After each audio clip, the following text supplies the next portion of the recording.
Ruse de Satan numéro 2. Circulaire des satanistes.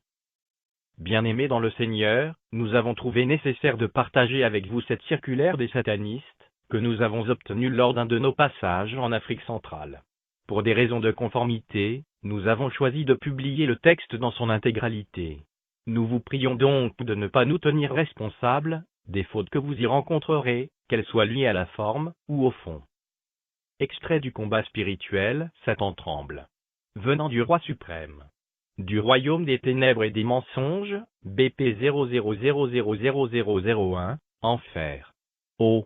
Directeur des affaires de la mort spirituelle, BP 00000002, Enfer. Mon cher, insensé. Des nouvelles très inquiétantes et inconfortables me sont parvenues concernant ce qui se passe dans la République du Cameroun et dans les autres pays du monde entier. On rapporte en effet qu'à cause de votre négligence et de votre pauvre appréciation des choses, mon ennemi juré, Jésus-Christ, est en train de gagner plusieurs personnes, de transformer leur vie, de leur donner un nouvel espoir et un sens de direction, et de les enrôler dans son armée. La situation est si alarmante que tout mon empire, y compris ma majesté royale, tremble en entendant ce qui s'est déjà passé, et qui pourrait encore se passer, à moins qu'on ne fasse immédiatement quelque chose pour empêcher cela. Les rapports montrent que mon ennemi, Jésus-Christ, a capturé certains des meilleurs hommes du Cameroun, et dans les autres pays, et ils lui sont si loyaux, qu'ils sont prêts à faire n'importe quoi pour lui. Ils l'aiment. Ils lui obéissent, et cela devient évident que nous avons perdu beaucoup de terrain. La perte à notre détriment est tragique au-delà de toute description. Certaines personnes sur qui nous avions une fois compté comme étant des nôtres de façon permanente, ont été récupérées par notre ennemi, Jésus-Christ. Les choses ne peuvent pas continuer ainsi, sinon nous aurons un dégât permanent avant que notre temps n'expire. Mon conseil militaire suprême s'est réuni sous mon propre patronage, et a soigneusement débattu des problèmes de façon élaborée. Nous recommandons des mesures suivantes pour une action immédiate, afin de régler la situation immédiatement, et une fois pour toutes. Si tu agis rapidement et sagement, nous pourrons encore espérer. Ainsi, il est de ton meilleur intérêt et du mien d'agir convenablement, afin de contrôler la situation immédiatement et de façon permanente. 1.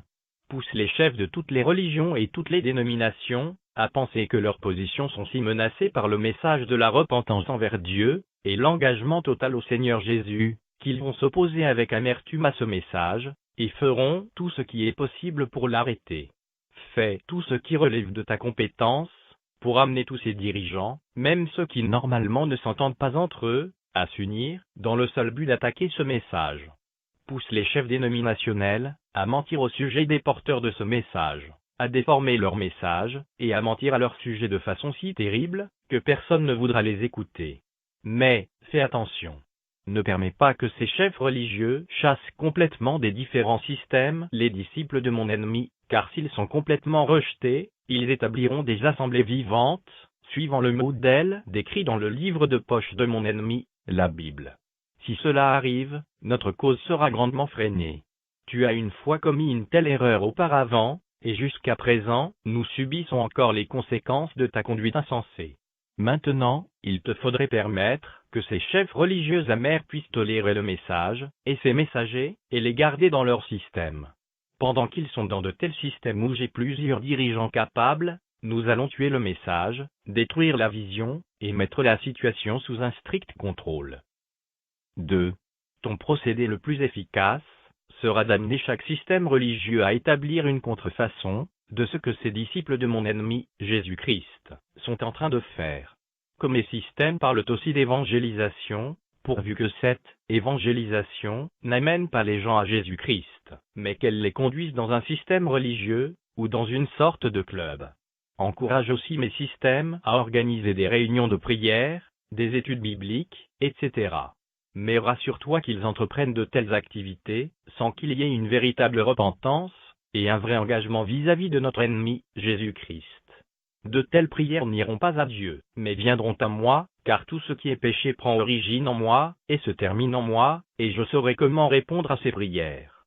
Le but prédominant derrière l'imitation de ces réunions est d'amener quiconque est dans mes systèmes, et qui désire les prières, l'étude biblique, l'évangélisation de mon ennemi, à croire et à dire, nous avons aussi ces choses. il n'y a aucune différence entre eux et nous. Ayant cela en pensée, ils ne pourront jamais faire face, ni réagir à la vérité de mon ennemi, et ainsi, ils seront à nous pour toujours. 3. Amène tout le monde à dire que ce message de la repentance envers Dieu et de la foi au Seigneur Jésus n'est que le produit d'une nouvelle secte. J'ai fait cela avant avec succès lorsque j'avais eu affaire à ce fanatique Paul. Acte 24, 2-8. Cette méthode avait eu du succès au 1er siècle. Elle aura encore du succès aujourd'hui. Comme tu le sais bien, nous reconnaissons avec regret la profondeur de l'engagement des disciples de notre ennemi. Cela fait beaucoup de peine de savoir qu'ils sont en train de sacrifier beaucoup de leur argent pour répandre le message de mon ennemi dans ce pays et les pays voisins. Ils sont si motivés et si pleins d'amour pour mon ennemi, Jésus-Christ, que leurs dons vont certainement augmenter dans l'avenir.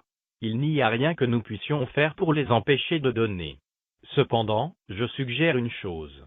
La voici, il faut que tu fasses circuler beaucoup de mensonges au sujet des disciples de mon ennemi de tous les milieux. Tu sais que je suis le père des mensonges et des menteurs. Ainsi, utilise-moi, ainsi que mes agents secrets, les démons et les esprits menteurs, pour mentir au sujet de leurs finances, en disant que l'argent qu'ils sont en train d'utiliser vient d'Amérique, d'Europe, ou de n'importe quel autre endroit auquel tu pourrais penser. Fais-leur du chantage au sujet de leur travail, de leur vie, et de chacune de leurs actions. Fais d'eux un tableau aussi noir que possible. Pousse certains de mes hommes à écrire de faux rapports contre eux, etc. Avec tout cela, tu pourras obtenir certains résultats temporaires, ce qui nous fera gagner plus de temps pour réfléchir et planifier. 4. Tu sais très bien qu'il y a certaines dénominations qui croient aux mêmes vérités bibliques que ces fanatiques de Jésus. Cependant, à cause de notre travail fidèle dans le passé, nous avons tué le zèle de ces dénominations, détruit leur identité et injecté en eux un esprit de compromission, de manière qu'elles désirent être acceptées par tous. Ainsi, nous les avons rendues plus ou moins impuissantes comme ces systèmes qui ne croient pas à la vérité. Cependant, même si ces gens ont perdu leur zèle, ils restent quand même des enfants de mon ennemi Jésus. Maintenant, je veux que tu pousses ces enfants qui ont perdu leur zèle, non à se concentrer sur leurs défaillances spirituelles, afin d'en trouver une issue, mais à se mettre plutôt à attaquer ces fanatiques zélés de Jésus. Pousse-les à concentrer leurs attaques sur ceux qui entreprennent des campagnes partout, et pousse-les à dire du mal de tout groupe qui a du zèle et de la vision. Si tu peux seulement réussir à travers ceux qui ont perdu le zèle et la vision, afin qu'ils se concentrent sur ceux qui sont emportés par le zèle et la vision pour mon ennemi, Jésus-Christ, nous gagnerons le combat. Voici le secret derrière cela. Pendant qu'ils combattent activement ceux de leurs frères qui ont du zèle, ils seront en train d'accomplir notre tâche, et ainsi, nous pourrons nous concentrer ailleurs. Aussi, quand ils seront si pleins de haine contre la nouvelle expansion de l'évangile de mon ennemi, Jésus, auquel eux aussi croient, ils oublieront leur conduite de régression spirituelle, et ainsi, ils demeureront dans cette condition à notre grand avantage. Pendant que vous allez réaliser ce plan spécial, vous aurez besoin de beaucoup de tact. Vous devez commencer par des dirigeants influents, et aller doucement. N'oubliez pas qu'ils ne sont pas les nôtres, et qu'ils pourraient discerner ce que vous voulez faire, et s'ils discernent, ils se repentiront, se réconcilieront, et nous exposeront à la honte et au retrait total. Ayez juste une chose en pensée, ne comptez pas beaucoup sur ceux des enfants de mon ennemi par choix personnel. Ils n'y gagnent rien matériellement. Ceci veut dire qu'ils sont plus objectifs dans leur appréciation des soldats radicaux de mon ennemi, et sont par conséquent plus ouverts à l'action de mon ennemi. Tu réussiras plus avec ce qu'on appelle les serviteurs à plein temps, parce qu'ils ne voient pas seulement les intérêts de mon ennemi, mais certains sont profondément préoccupés par le fait que les systèmes religieux puissent continuer à fonctionner, afin que leurs emplois et leurs positions soient en sécurité. Ainsi, utilise-les. Mais comme j'ai dit, dans tout ceci, tu es sur un terrain dangereux parce que l'esprit de mon ennemi est en eux. 5. Vous avez appris à propos de cette terrible chose appelée intercession dans le jeûne. La seule pensée de cela me fait mal au cœur. Tu n'aurais jamais dû permettre qu'on commence une telle chose. Maintenant, ces gens jeûnent, et prient en nombre croissant, et s'ils priaient seulement pour des choses spirituelles, ce ne serait pas si mauvais. Mais ils sont en train de prier pour tous les aspects, leurs dirigeants politiques, leur gouvernement, leur économie nationale, leur agriculture, leur santé, leurs routes, leurs projets de développement, leur système d'éducation, leur sûreté nationale, etc. en plus du réveil et de tous les intérêts de Jésus. Le résultat de cette prière faite depuis plus de 7 ans est qu'il y a une plus grande harmonie dans la vie politique du pays, à une époque où plusieurs pays tombent en pièces, et leur économie nationale est en croissance rapide, et évidemment, il y a une paix provenant de mon ennemi, Jésus, le prince de la paix. Tout ceci est mon détriment. Je veux la guerre, car je suis le prince de la guerre, et la guerre contribue à l'accomplissement de mes plans. Je veux la pauvreté, car je peux l'utiliser pour notre avantage. Je veux l'instabilité, car je peux aussi l'utiliser pour détruire le royaume de Jésus, et pour bâtir le mien. Je vous ordonne de faire la guerre contre cette intercession dans le jeûne pour le Cameroun. Faites ce qui suit. Faites que ces vaillants soldats de mon ennemi Jésus-Christ aient spécialement faim et soient spécialement faibles les mercredis, de manière que plusieurs d'entre eux cherchent des raisons pour ne pas jeûner chaque semaine. Fais que ceux qui persistent dans le jeûne et la prière dorment aux réunions de prière. Veuille à ce que cela ne se répande pas dans plusieurs villes. Fais que les dirigeants religieux qui voient le besoin et la puissance de ce ministère ne s'y joignent pas, à cause du fait qu'ils sont jaloux de celui que mon ennemi Jésus-Christ a utilisé pour initier cela. Tout le domaine de la prière doit être attaqué d'une manière totale. Ne peux-tu pas faire arrêter les nuits de prière? Si tu ne le peux pas, réduis considérablement le nombre de ceux qui y vont, et sois présent à chaque nuit de prière, ayant avec toi une pleine dose de sommeil, de fatigue, de manque de prière, de douleur, de manque de concentration, etc. Et injecte toutes ces choses en eux, afin de les rendre moins efficaces. C'est là une tâche des plus importantes, si nous voulons réussir au Cameroun, et ailleurs, car ne voyez-vous pas les conséquences lointaines de leur prière? Ils prient pour le Tchad, le Nigeria, l'Amérique, la Corée, la Chine, le Japon, la Russie, la France, l'Angleterre, etc. Et avec chaque prière, notre ennemi l'emporte sur nous. 6. Tu dois aussi faire les choses suivantes sur ces fanatiques de mon ennemi. Tout d'abord, décourage-les dans toutes les directions.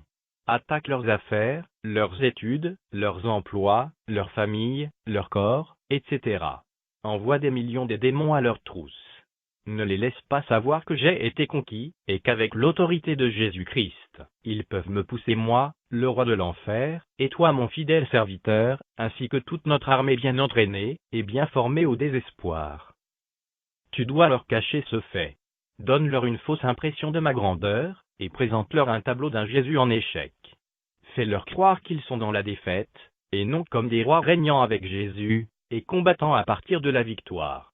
Fais que plusieurs d'entre eux rétrogradent, et démissionnent. Tu avais réussi dans cette direction dans le passé, et cela nous a permis de récupérer dans notre camp et dans notre service, plusieurs personnes, que nous avons une fois considérées comme perdues, cependant continues. Sois impitoyable. Attaque-les sans pitié. Si toutes les méthodes échouent, détruis leur vie, car c'est mieux de les ôter complètement de la scène que de les voir combattre activement contre nous. Ensuite, fais qu'ils rentrent dans le péché, et y demeurent, comme dans une vie normale.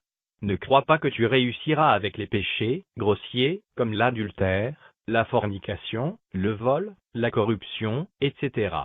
Car une petite poignée de personnes seulement commet ce genre de péché, et même après les avoir commis, ils se sentiront si horribles qu'ils se repentiront, recevront le pardon de mon ennemi, et vont réintégrer l'armée pour lutter contre nous. Utilise les péchés civilisés, qui semblent être permis dans leur milieu, mais qui les empêchent tout de même d'avoir une communion profonde avec mon ennemi, Jésus.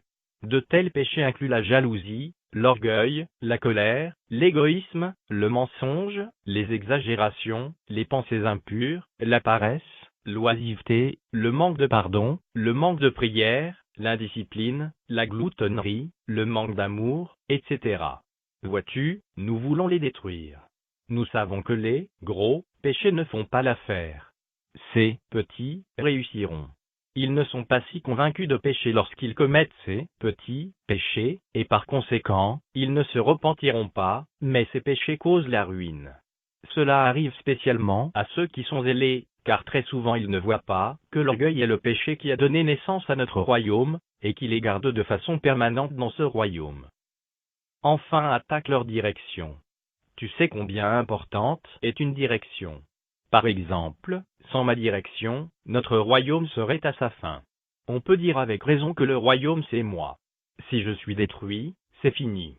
La même chose s'applique à notre ennemi. Jésus-Christ est leur direction suprême, mais dans chaque endroit il y a un homme, ou groupe